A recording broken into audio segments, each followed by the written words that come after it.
Bien, en primer lugar, buenas tardes. Felicitarnos a todos también por el aniversario de nuestra universidad, 23 años, y qué mejor haciendo clases. Y la última clase de gastroenterología. Mi nombre es Hugo Alba Guarniz, médico gastroenterólogo egresado de la UPAO, tanto en el pre como en el posgrado. El tema del día de hoy que vamos a hablar es cáncer colorectal, que coincide también, creo yo, el día de hoy con el último caso, ¿no?, de rotación en cada uno de ustedes en gastro. Muy bien. Bien, en esta lámina podemos observar distintas estructuras. Una de ellas es el marco colónico, en el cual, pues, en cualquier lugar de ello podemos encontrar el cáncer, ¿sí?, en las diferentes partes, sea el recto, sea el colon ascendente, transverso, ascendente, etcétera, etcétera. Y siempre encontraremos lesiones en las cuales, pues, pueden conllevar a lesiones exofíticas y que pueden llegar a producir, que valga la redundancia, obstrucción, ¿sí?, en algunos casos y en algunos otros no, ¿no? Más frecuencia existe en relación al colon izquierdo que en el lado derecho. Y en la parte superior podemos observar una mucosa colónica de aspecto normal, ¿sí? Hay una gran diferencia. Bien. Continuamos con los objetivos. Evidentemente, los objetivos van a estar en determinar, pues, evidentemente, valga la redundancia, algunos factores implicados, la patogénesis, la clínica, la orientación, el diagnóstico temprano y seguimiento y la medida de prevención y tratamiento.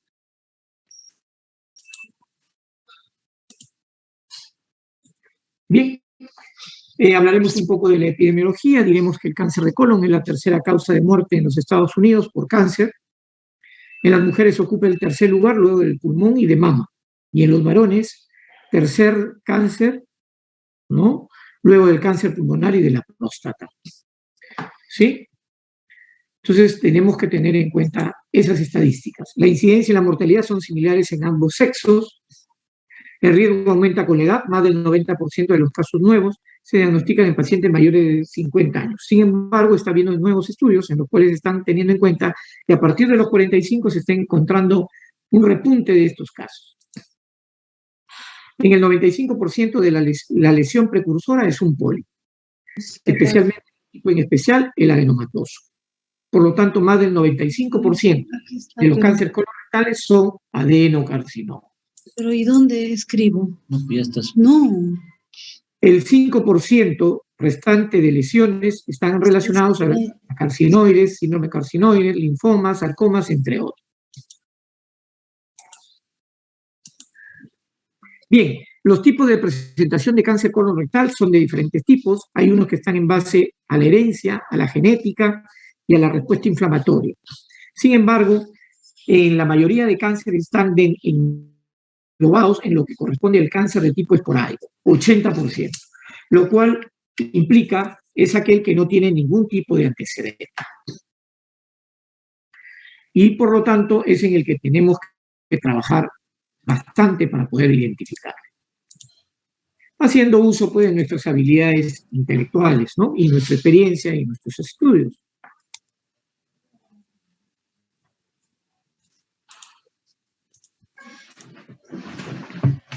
Y en relación al cáncer de colon esporádico, hay que tener en cuenta que están en relación directa a la presencia de adenomas preexistentes. Estos pueden ser adenomatosos, los cuales son los más comunes, y que tenemos una estadística en la cual encontramos en pacientes necropsados en 35 a 50%, ¿saben?, que murieron de repente por otra causa y no necesariamente por ello.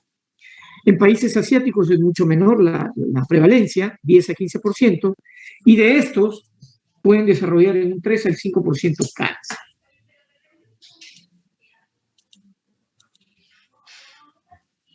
Bien, aquí también tenemos lo mismo.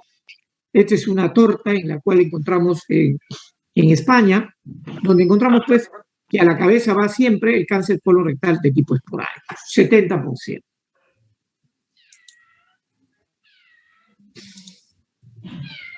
Bien. Si tenemos algunos datos que considerar desde el punto de vista epidemiológico, diríamos que la incidencia aumenta progresivamente a partir de los 50 años. El cáncer de recto predomina en varones y el del lado del colon, del lado derecho, en las mujeres.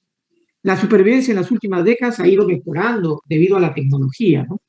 En estos casos, el adiestramiento, nuevos colonoscopios, con las técnicas de extirpación de pólipos, como la polipectomía, cambio de hábitos dietéticos, estilo de vida más saludables y el uso de quimioterápicos. Y nuevas técnicas quirúrgicas, evidentemente, ¿no?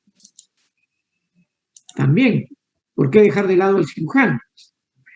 La localización más frecuente del cáncer está en el lado izquierdo de la parte distal.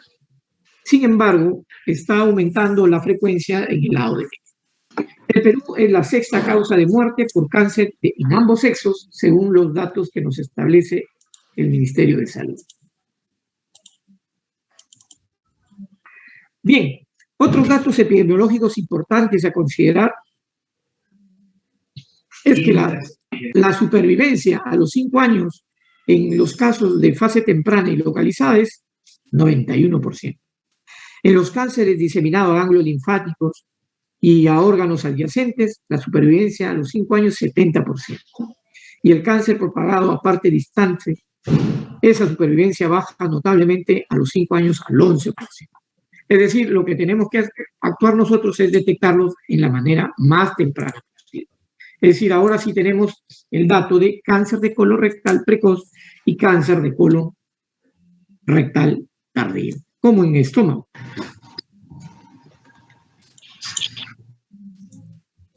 En esta lámina podemos reflejar los porcentajes de acuerdo a la ubicación de cada una de las estructuras que compone el colon. Y podemos decir y concluir que la mayor cantidad de cáncer están ubicados en el lado izquierdo. En el recto, la unión recto-sigmoidea y el signo. 60% aproximadamente. Por eso la importancia de conocer bien la clínica de este tipo de patología en esta zona. Bien, en relación a la etiología, se cree que los pólipos adenomatosos se desarrollan en forma gradual como resultado de una serie de mutaciones genéticas. Estas van a surgir de las criptas colónicas. Histológicamente, un adenoma tubular es un tipo especial. Este es el más común de todos y representa el 80-86% de todos los pólipos adenomatosos. Estos pólipos adenomatosos se establecen bajo 3 formas: los tubulares, tubulovellosos y los vellosos. Los vellosos tienden a tener un mayor grado de severidad, por lo tanto, conllevan a que tengan más probabilidades de presentar displasia, que es un peldaño más cerca hacia el cáncer.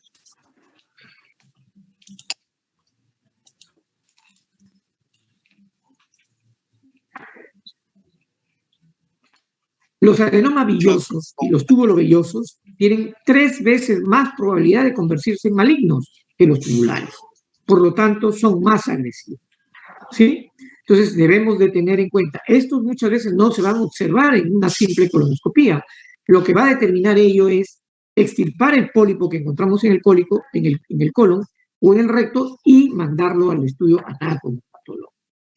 Los adenomas cerrados, que son otro tipo de pólipos, los cuales tienen características diferentes a los pólipos anteriores, porque los pólipos anteriores pueden tener un pseudopedículo, un pedículo grande, o estar adheridos a la mucosa. Estos generalmente son longitudinales, engrosados, tipo cerebroide, con distribución irregular muchas veces, pero que tienen un riesgo similar de producir cáncer colorectal que los adenomas. ¿Sí? Se cree que los pólipos adenomatosos se desarrollan de manera gradual, como resultado de mutaciones genéticas, ¿no?, que surgen en las criptas colónicas, ¿no? No hay que olvidar eso. Eso es importante, ¿eh? Sin embargo, el cáncer colorectal se desarrolla a partir de los adenomas, como bien estamos comentando, en la mayoría de casos. Sin embargo, en los pacientes con enfermedad inflamatoria intestinal tienen otra forma, otro tipo de mecanismo que los cuales pueden desencadenar el cáncer.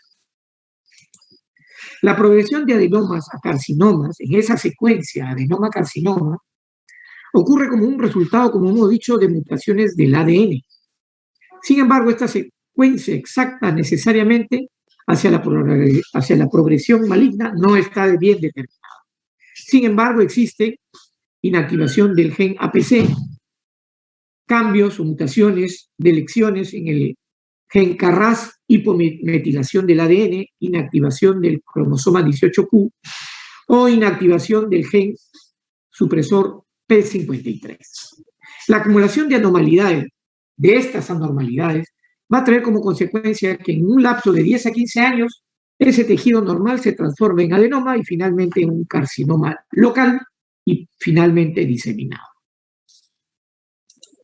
Las localizaciones de estas mutaciones las podemos encontrar en las heces, porque son desprendidas de las células de los colonocitos, lo cual también permite, de una manera mucho más rápida y sencilla, la detección en forma preventiva de detectar en forma temprana indicios de cáncer colorectal.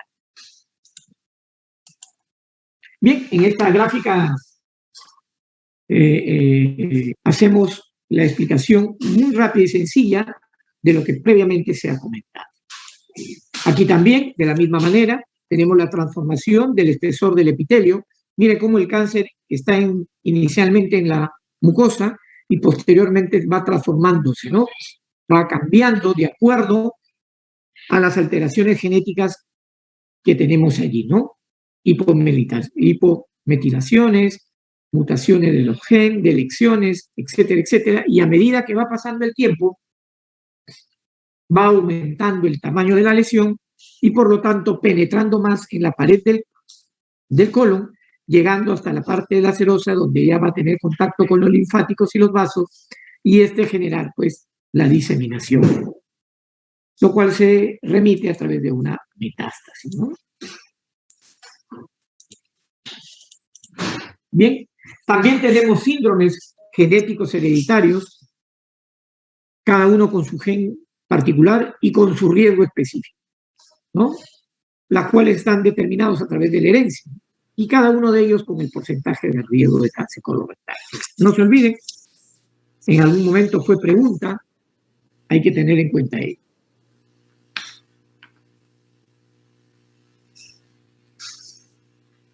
Bien, factores de riesgo. Como toda enfermedad, hay factores de riesgo y tenemos que identificar en nuestros pacientes. Una de ellas es el sexo. Hay una cierta proclive hacia el sexo masculino. El pico en edad está entre los 60 y 80 años. Sin embargo, se considera la edad avanzada como el factor de riesgo más importante, no solo por una mayor prevalencia de pólipos, sino también por la multiplicidad de estos, es decir, que pueden llegar a ser o desarrollar displasia grave. E indudablemente también existe la asociación entre que a mayor edad, si es que hay adenomas, estas serán de mayor tamaño. Es decir, a medida que va pasando el tiempo, la edad, estos tienden a crecer y traer mayor complicación. Tenemos los pacientes de raza negra, los afroamericanos, los que tienen antecedentes familiares de pólipos, adenomatosos, cáncer colorectal, enfermedad inflamatoria intestinal y los síndromes genéticos que acabamos de mencionar hace un momento. El riesgo general de cáncer de colon en aquellos con múltiples pacientes de primer grado, parientes de primer grado, o un pariente de primer grado, pero con diagnóstico antes de los 45 años, tiene un riesgo relativo de 3 a 4 veces mayor que el de la población en general, del que no lo tiene. En los pacientes con un pariente de primer grado de cáncer colorectal o adenoma diagnosticados antes de los 60 años, el riesgo de desarrollo de cáncer disminuye 2 veces el de la población general. El uso del tabaco y el alcohol también se ha relacionado con aumento de riesgo de cáncer de colon. Otros trastornos que pueden estar asociados es la diabetes, la obesidad, la acromegalia, las anastomosis uterocólicas, la radiación pélvica, los cuales han ido dándose en el tiempo, incrementando el riesgo de desarrollar cáncer colorectal.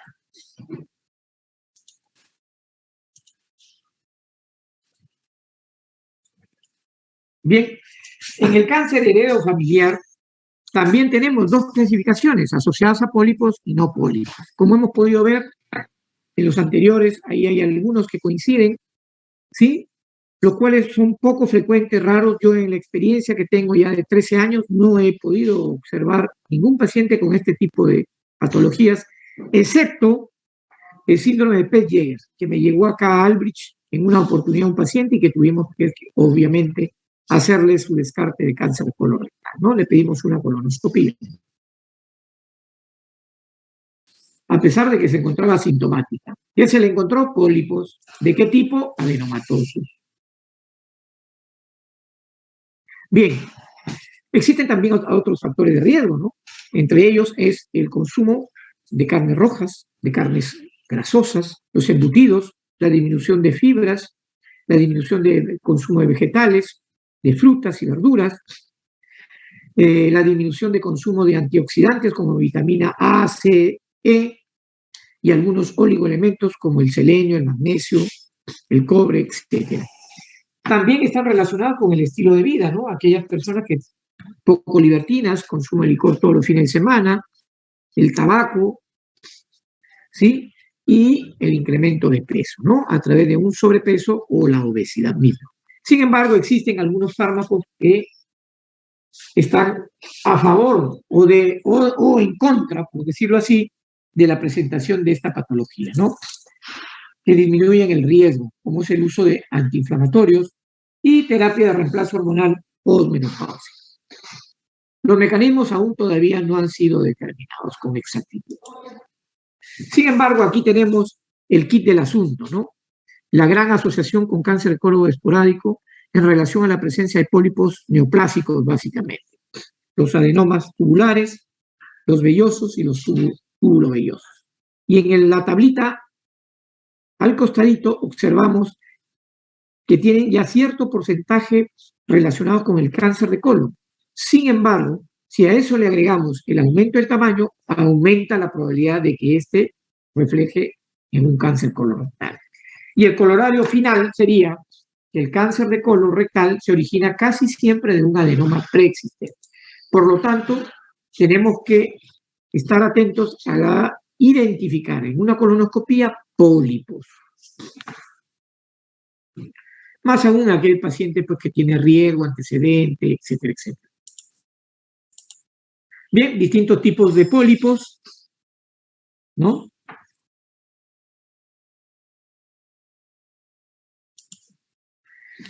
Y dentro de estos pólipos adenomatosos sigue un siguiente peldaño en su ascenso hacia generar una neoplasia maligna, que inicialmente es local y posteriormente es diseminada. Y esta es la tendencia a que puedan desarrollar displasia de bajo y de alto grado. Entonces, la displasia de bajo grado progresa a displasia de alto grado o hacia carcinoma in situ en un 35 al 50% dentro de los primeros 5 años. Y más del 90% a los 10 años. La presencia de adenomas pequeños, 1 a 2 centímetros, tiene un riesgo relativo de 4 veces, es decir, la posibilidad de 4 veces más de generar displasia de alto grado. Y en relación a la displasia de alto grado, en relación al cáncer colorectal, tiene un riesgo relativo, es decir, la probabilidad de 7 hasta 15 veces más de generar un cáncer colorectal. Entonces, ¿qué tenemos que hacer con los pólipos? Extirparlos. Bien, aquí tenemos también algunos datos importantes que pueden ir con la prevención, que es la identificación de riesgos. Entonces, tenemos riesgo promedio en aquellos sin antecedentes familiares o personales de cáncer colorectal ni adenomas o la presencia de enfermedad inflamatoria intestinal. La población de alto riesgo es la que tiene cáncer de colorectal o ha tenido o la presencia de adenomas, de antecedentes familiares de cáncer colorectal o antecedentes de familiares de adenomas antes de los 60 años o una enfermedad inflamatoria previa. En los individuos de riesgo promedio de detección de cáncer colorectal debe empezar a partir de los 50. Pero hemos dicho que hay un incremento a partir de los 45, por lo tanto, debemos considerar ya a partir de los 45 el screening para la detección temprana de cáncer colorectal. Los individuos de alto riesgo deben iniciar sus estudios de detección a edades tempranas, 40 años o 10 años antes del diagnóstico de aquel familiar que tuvo cáncer colorectal. Del familiar que tuvo a edad más temprana, las opciones para detección incluyen, evidentemente, la prueba inmunológica de sangre en heces, la prueba del guayaco o tébeno, la sigmoidoscopía flexible, la radiografía de colon a doble contraste y la colonoscopía con su correspondiente toma de biopsia y finalmente, no menos importante, las imágenes, ¿no? Las tomografías, resonancias o la colonoscopía virtual.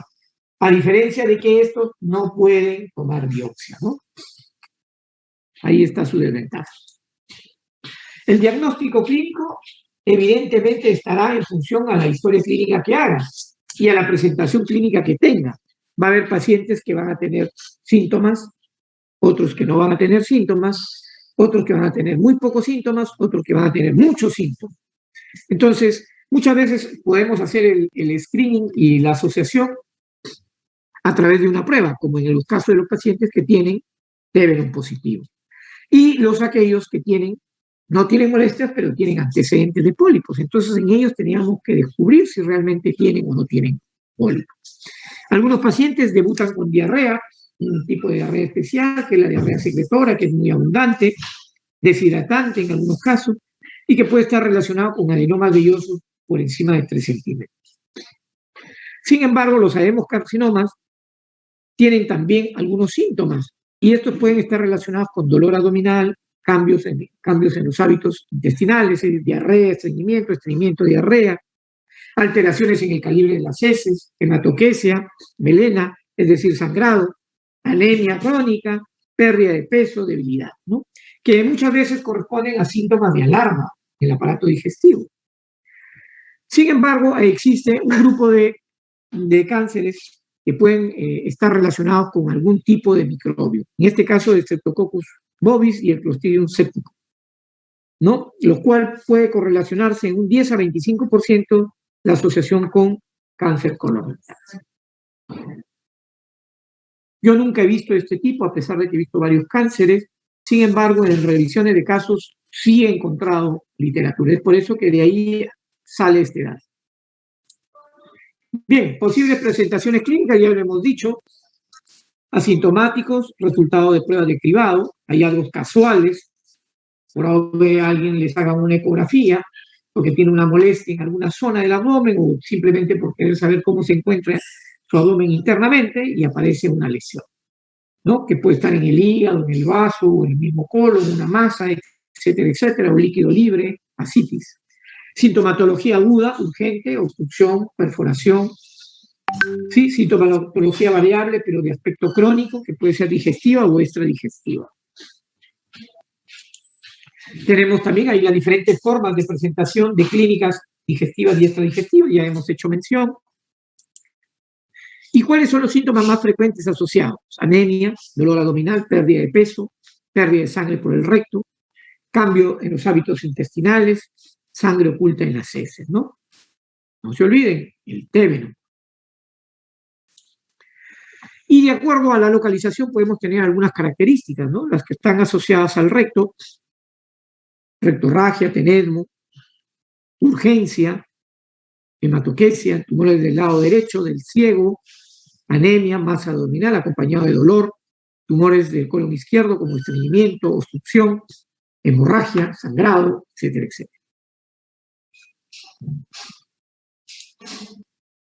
Y evidentemente la historia clínica tiene que ir acompañada, pues evidentemente, de un examen físico, ¿no?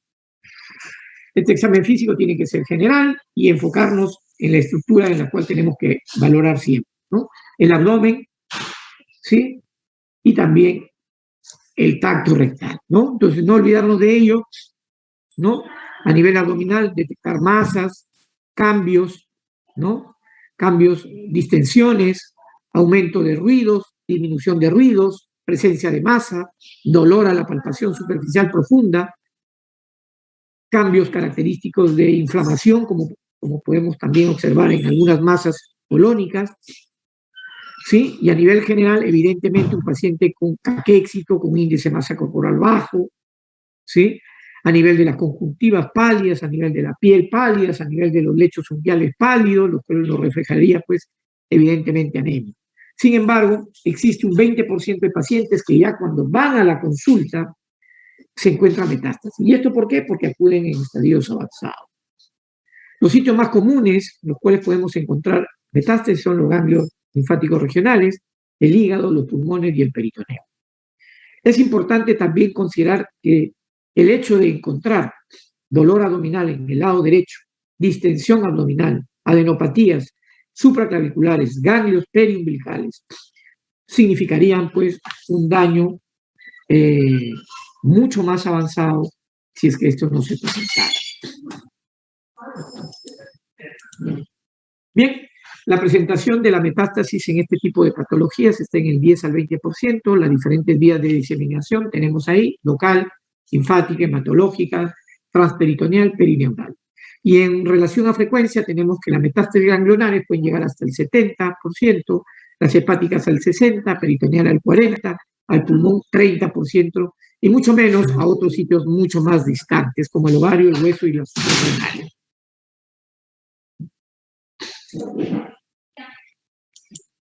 Bien, en estas imágenes podemos ver en la parte superior distensión de las asas colónicas. Estamos hablando de una obstrucción del lado izquierdo del colon, ¿sí?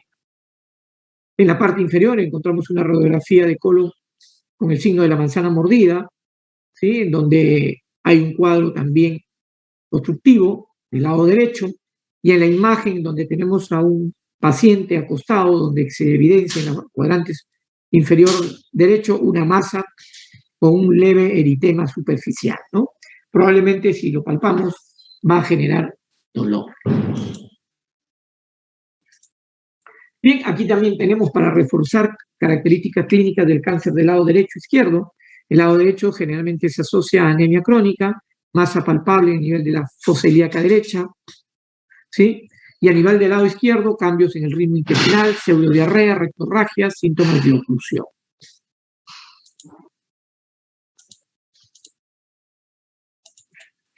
Bien, imágenes de cánceres. Miren, las lesiones sangrantes con tejido necrótico que obstruyen, lesiones exofíticas, friables, ¿no? Que pierden y alteran la estructura del colon.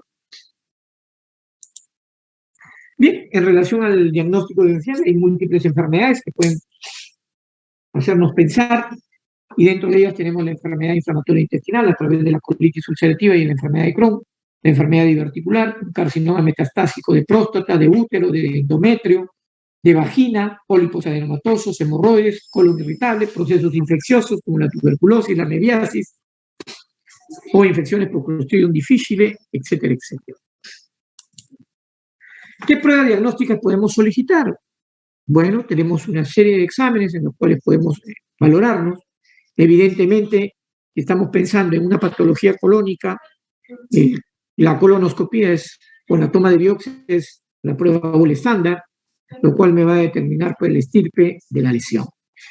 Pero, sin embargo, podemos apoyarnos también en imágenes como la tomografía, resonancia, ¿sí? La radiografía de colon a doble contraste, ¿sí? Algunos exámenes para ratificar cómo se encuentra nuestro paciente bioquímicamente, un hemograma completo para ratificar la hemoglobina, la anemia, el tipo de anemia, el perfil hepático, si hay alguna alteración, porque una de las principales metástasis de los órganos sólidos en el abdomen es el hígado, y finalmente, pues evidentemente, glucosa, urea, creatinina, que son exámenes básicos, ¿no? Y finalmente, los marcadores tumorales, los cuales no nos sirven para diagnóstico, sino para pronóstico y seguimiento del paciente.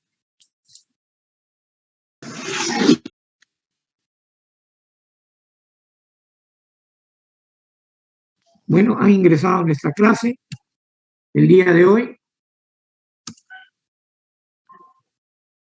a escucharnos y a aprender un poco de cáncer de colon. Entonces, evidentemente, como podemos ir observando, tenemos una serie de exámenes que podemos solicitar, obviamente con la razón y el criterio clínico que corresponde, ¿no? No simplemente el hecho porque el paciente ha bajado de peso, de frente le voy a pedir toda una batería de exámenes. Todo tiene un proceso. Tenemos que hacer, lo primero es una historia clínica detallada, exhaustiva, un examen físico a carta cabal, como se puede decir, ¿sí? Y plantearnos problemas de salud y en base a esos problemas de salud, hipótesis diagnósticas y luego trabajar cada una de ellas, ¿no? a través de los diferentes exámenes laboratoriales complementarios que nos pueden ayudar.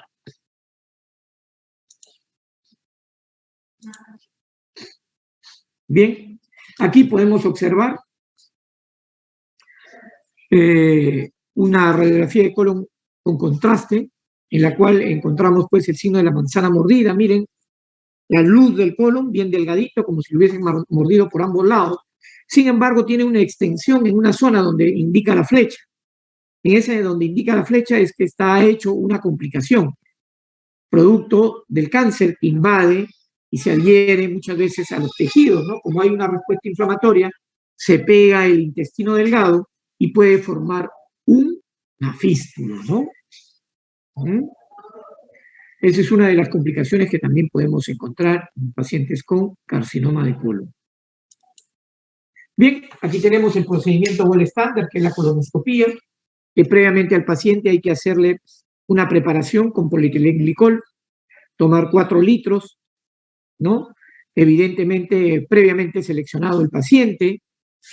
Luego de ello, tenemos que tener en cuenta que el gastroenterólogo tiene que conocer la técnica de la colonoscopía y también la técnica de extirpar pólipos, la técnica de la toma de biopsia, ¿sí? Y de utilizar los medicamentos correctamente indicados de acuerdo a la característica de cada paciente. No todo paciente es lo mismo, ¿sí?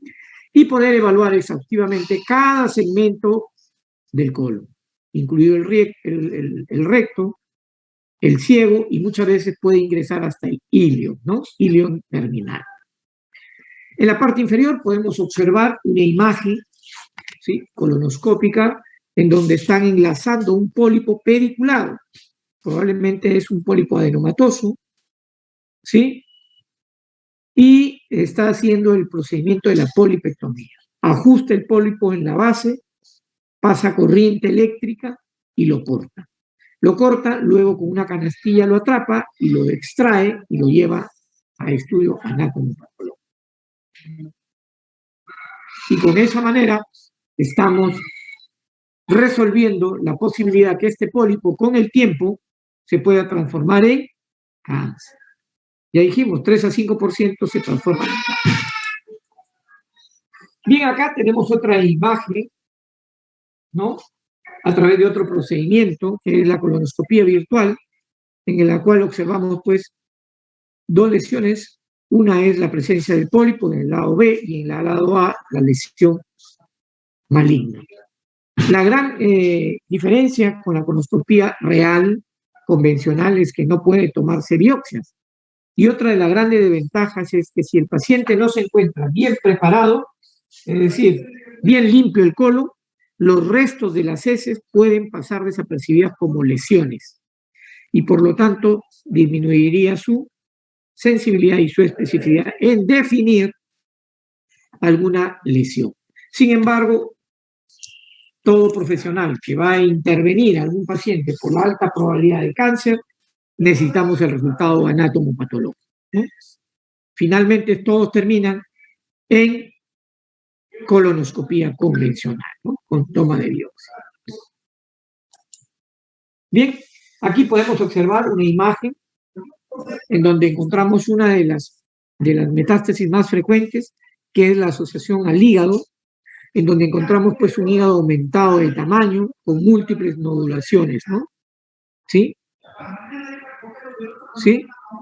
Es importante que esas nodulaciones en dicha zona, que se dan por vía hematógena, por vía porta, va a generar alteraciones en el perfil hepático, en el funcionamiento del hígado. Por eso que es importante que parte del estudio de un paciente con cáncer colorectal o en la evaluación para descartar un cáncer colorectal tengamos que pedir pues perfil hepático, ¿no? Porque la principal asociación de metástasis, o una de las principales, por no decir llegamos al 60%, es la identificación de nodulaciones metastásicas a nivel del hígado.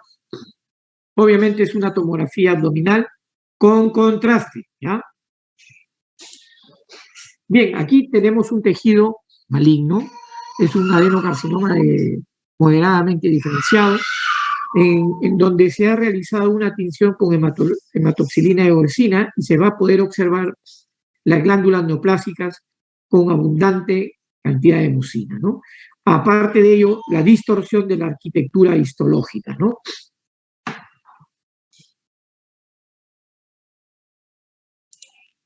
Bien, el tratamiento de este tipo de pacientes,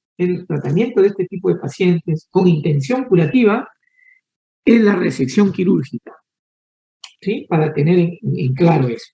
Sin embargo, no todos acuden en estadios tempranos. La gran mayoría acude en estadios tardíos, donde muchas veces hay poco que cosa hacer, más que cirugía paliativa o la utilización de terapias concomitantes, como puede ser quimioterapia, radioterapia o colocación de endoprótesis, ¿no?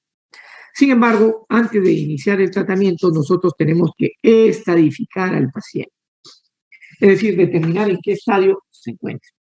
Y para ello, pues, evidentemente, se pide también una serie de exámenes, ¿no? Sobre todo imagenológicas, tomografías, resonancias, ecoendoscopías, sobre todo en cáncer de recto, ¿sí? Marcadores tumorales y otros exámenes que ya se han hecho mención. Indudablemente hay nueva tecnología, tenemos también tomografía con emisión de positrones, ¿sí? La ecoendoscopía o ultrasonido endoscópico. Muy bien, existen clasificaciones para estas lesiones desde el punto de vista histológico en función a la penetración tumoral en la pared del colon o recto. Tenemos la de Duke, miren, desde 1932 y la de Asler en 1954. Sin embargo, la que generalmente más escuchamos, más notamos a los patólogos de nuestra localidad es la utilización de Duke. Aquí tenemos una gráfica donde podemos observar el espesor del colon, en donde tenemos la mucosa, la submucosa, la parte muscular, ¿sí? Y la parte serosa, ¿no? Donde ya encontramos, pues, evidentemente, a partir del músculo, vasos sanguíneos y finalmente la serosa vasos linfáticos, los cuales van a permitir, pues, que a medida que el tumor va creciendo y va penetrando en el espesor de la pared del colon o del recto, esta permita que se pueda diseminar. Mientras esté en la mucosa y la submucosa, podemos catalogarlo como un cáncer precoz. Y para ello utilizaremos dos técnicas: la resección submucosa para la submucosa, los tumores que llegan hasta esa zona, y los tumores que llegan solamente a afectar la mucosa, mucosectomía, teniendo una respuesta del 95 hasta el 100% de curación a los 5 años. Por eso a eso se le llama cáncer precoz.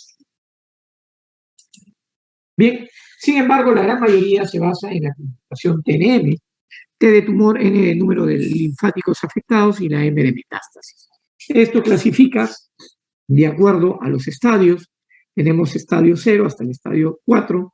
De igual manera, la supervivencia en porcentajes va decayendo a medida que va incrementándose el estadio.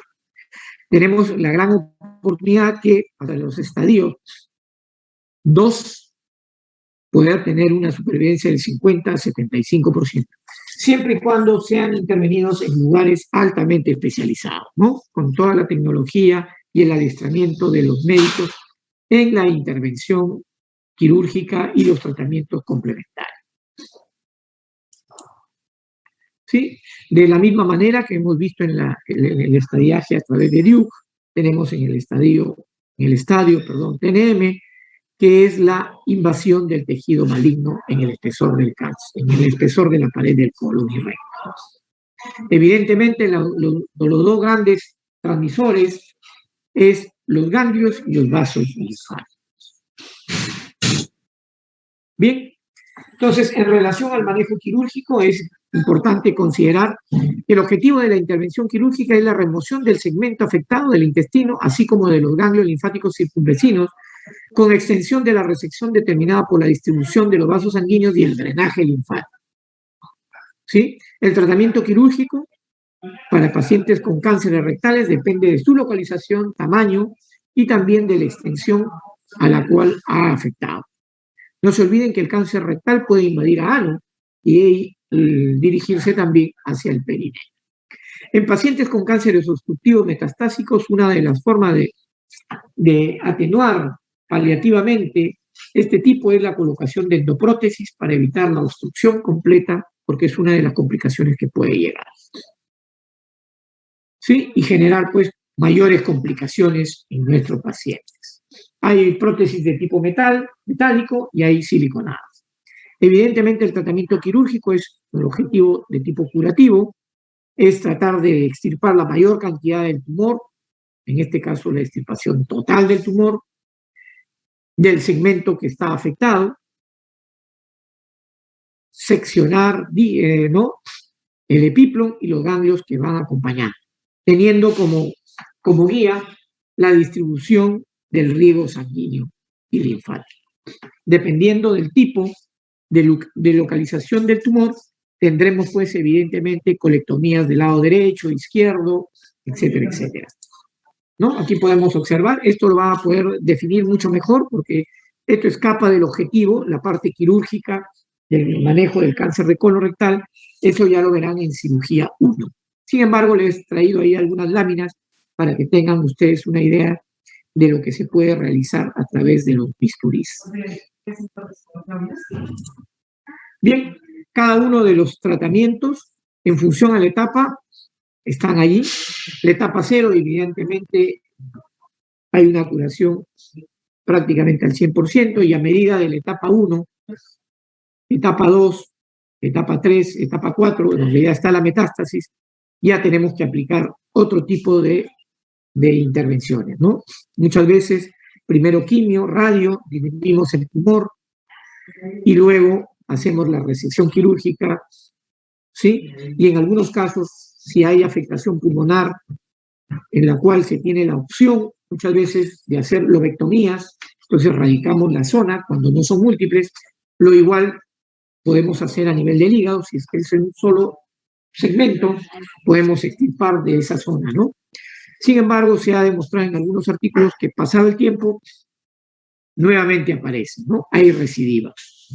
Por eso que algunos dan quimioterapia o radioterapia. Previo a ello, aparte de disminuir el tumor principal, también ayudaría a que estas células que ya han pasado, pero que no han formado ninguna lesión, mueran en ese camino, ¿no? Muy bien, otra de las alternativas frente a los cánceres metastásicos o avanzados es la quimioterapia. Los estudios prospectivos muestran prolongación de la supervivencia y la mejoría en la calidad de vida en estos pacientes, ¿sí? Sin embargo, va a depender del estadio en el cual se encuentra, ¿sí? Los medicamentos que se pueden utilizar como quimioterapia, tenemos ahí los más reconocidos, el 5-fluoracilo, la leucovorina, la capacitabina, iridotecan, oxiplatino, ¿sí? Y últimamente se están desarrollando marcadores anti-TNF, ¿no? Como el cetuximab y el bevacizumab, ¿no? Teniendo resultados favorables. Bien, es importante no olvidar, como medida de prevención, la modificación de los estilos de vida y de los factores de riesgo. Es importante que en la actualidad el consumo de calcio y aspirina han podido demostrar disminución del riesgo de neoplasias colorectales, ¿sí? Además de ello, también se piensa que la terapia de reemplazo hormonal en las posmenopáusicas, los estrógenos, los AINES, el magnesio, la vitamina C, el ácido fólico, la actividad física previenen el cáncer colorectal, pero aún todavía no es concluyente. Por lo tanto, debemos de practicar una vida saludable, con consumo de frutas, de verduras, actividad física, menos alcohol, menos tabaco, menos drogas, menos fármacos, ¿sí? Menos estrés, ¿sí? Menos carnes rojas, embutidos, menos comida chatarra, ¿no? Para así disminuir esa probabilidad de desarrollar algún pólipo, y al desarrollar el pólipo generar, pues, con el tiempo, un cáncer de colon o recto. Finalmente podemos decir, ¿sí?, que existe un tamizaje. Este tamizaje del colon se realiza básicamente a través de varias pruebas. Dentro de ellas, la fundamental es la colonoscopía, la cual me va a permitir, pues, visualizar todos los segmentos del colon, ¿sí? La otra manera indirecta es la radiografía de colon a doble contraste. La otra manera es a través del Tevenon inmunológico o el Tevenon convencional, ¿no? Que ante esa situación salga positiva, evidentemente tenemos que hacer el estudio colonoscópico. Al igual que los signos de alarma o banderas rojas o factores de riesgo, tenemos que solicitar nuestra colonoscopia. Muy bien, muchas gracias. ¿Alguna pregunta? Quisiéramos conversar un poco.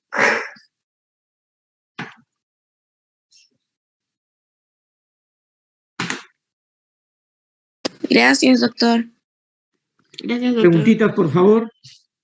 Es importante. Los que han rotado gastro hoy día han tenido su último caso clínico, está en función a un caso relacionado con patología gastrointestinal, ¿sí? Cáncer de colon del lado derecho. ¿Qué cosa es el Tevenon inmunológico? Es la prueba que a través de la detección de ADN de la hemoglobina del paciente detectan pues sangre en las heces y por lo tanto es mucho más segura y sensible y específica para detectar sangre, ¿no? No necesita pues esta prueba que se realice ningún tipo de dieta, ¿no? Como es en el Tevenon convencional. Muy bien, ¿alguna otra pregunta?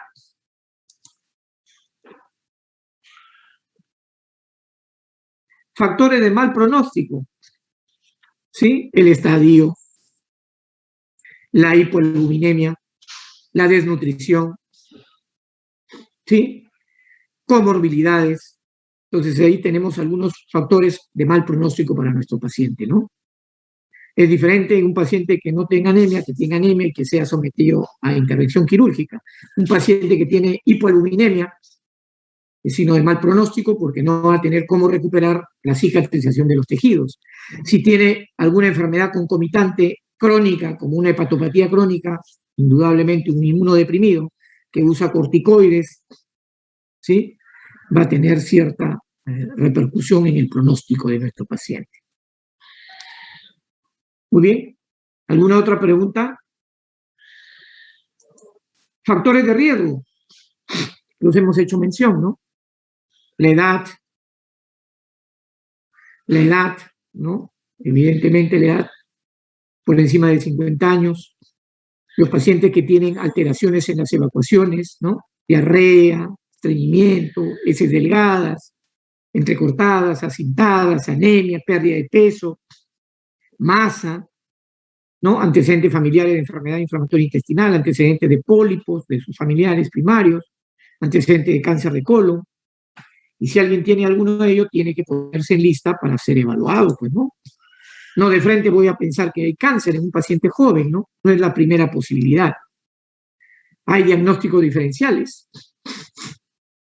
¿sí? Y es muy raro que haya cánceres en edades muy tempranas, ¿no? Es raro, pero no imposible. No se olviden, la vacuna del COVID te protege al 100%, no, al 99%. Entonces, igualito en el cáncer puede ser el 1%. Pero para tomar esa decisión de decir ello, primero hay que conversar, hablar, examinar, ¿no? No es simplemente el hecho de tener algunos factores, pueden tergiversarse o malinterpretarse, ¿no?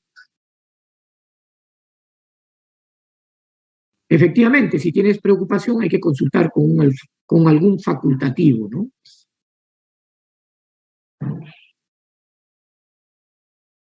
Los biomarcadores tumorales no significan diagnóstico. Es un paciente, mire, si nosotros hemos dicho que los marcadores, el CEA, es decir, el antígeno carcino embrionario y el CEA 19.9 son marcadores para cáncer de colon, marcadores tumorales, sin embargo, en un cáncer testicular, en un cáncer de pulmón, también pueden estar altos, en un cáncer de páncreas. No son específicos para diagnóstico, pero sí pueden ser orientativos, ¿no? Una cosa es decir un CEA de 40 a decir un CEA de 5.000. Entonces, ante esa situación, yo ya tengo que ir, pues, tomando en cuenta, obviamente mi historia clínica es la que manda no un examen, sino mi historia clínica, y en base a ello tendría que tener la sospecha, ¿no? Y dentro de esa sospecha tendría que pedir pues algún examen que me oriente a verificar si hay alguna correlación con alguna masa, bulto o tumor, ¿no? ¿Sí? Lo primero es la tranquilidad y evidentemente hacerse un chequeo, ¿no? En el caso de que hubiera signos de alarma, banderas rojas, factores de riesgo, etcétera, etcétera. Muy bien, ¿alguna pregunta?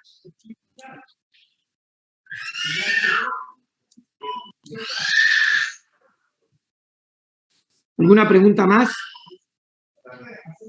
De nada, del Castillo García Alessandro. De nada. Por el contrario, me gusta que hayan preguntas. Así aprendemos todos. Y si no lo sabemos, preguntamos a alguien que lo sepa. Muy bien. Ya están saliendo, ¿por qué? Estamos en 121.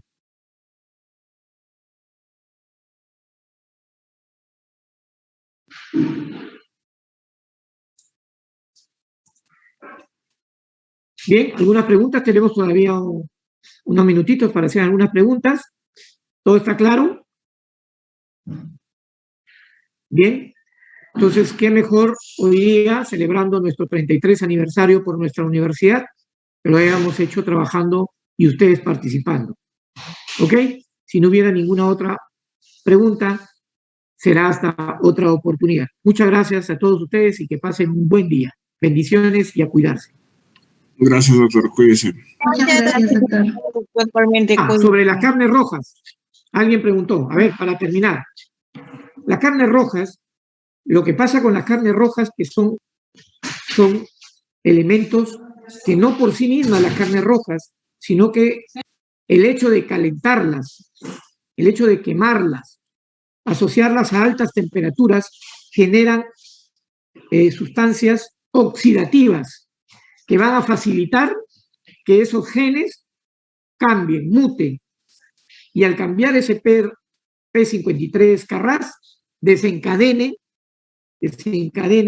la formación de esas lesiones polipoides. Doctor, ¿cómo se llama la cirugía de resección de mucosa? Bien, cuando la lesión es superficial, hemos dicho que un intento curativo es 95 a 100%, en ambas. Sabemos que el colon tiene capas y esas capas son, las más superficiales son la mucosa y la submucosa. ¿Quién hace estas intervenciones? ¿El cirujano? No, lo hace el gastroenterólogo entrenado. Es una subespecialidad dentro de la gastroenterología, ¿sí? Y hay que tener muchos aditamentos y mucha preparación. Cuando está en la mucosa se llama mucosectomía, que es como cortar superficialmente con un bisturí, un tipo láser, y sacar la capa de encima. ¿Sí? Y eso se manda al patólogo. Debe tener los bordes libres. Eso es la mucosectomía. Eso se hace por intermedio de un colonoscopio dentro del colon del paciente. Y finalmente, cuando se trata de la submucosa, se llama resección de submucosa, que es un poquito más difícil porque es un plano mucho más profundo, se utilizan otros bisturís más profundos y uno tiene que adherirse más a la técnica. Entonces, esos son los dos procedimientos para la atención del cáncer temprano de colon: la resección submucosa y la mucosectomía. ¿En qué estadio deberían de estar estos pacientes? En estadio 0. A lo mucho 1, siempre y cuando tengamos que monitorizar al paciente, ¿no? Seguir un seguimiento estricto a ese paciente con colonoscopías. Muy bien. ¿Alguna otra pregunta? Espero que haya solucionado tu inquietud.